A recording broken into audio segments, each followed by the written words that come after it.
Hello friends, welcome to மக்கள் சேவை channel. இன்றைக்கி நம்ம ஒரு முக்கியமான இன்ஃபர்மேஷன் பற்றி தான் பார்க்க போகிறோம்.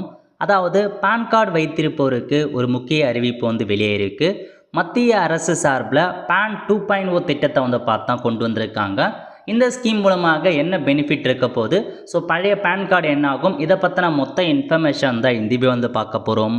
இந்த வீடியோ ஸ்கிப் பண்ணாமல் ஃபுல்லாக பாருங்கள். அது மட்டும் அல்ல, இந்த வீடியோ நிறைய பேருக்கு ஷேர் பண்ணுங்க. ஓகே, மத்திய அரசு சார்பில் 25 நவம்பர் 2024 அன்னைக்கு தான் அந்த செய்தியை வெளியிட்டிருக்காங்க. அதாவது cabinet approves the PAN 2.0 project அப்படின்றத மென்ஷன் பண்ணியிருக்காங்க. அதாவது பேன் 2.0 அப்படின்ற ஒரு ப்ராஜெக்டை பார்த்தேன் இப்போதைக்கு கேபினெட் அப்ரூவல் கொடுத்துருக்காங்க.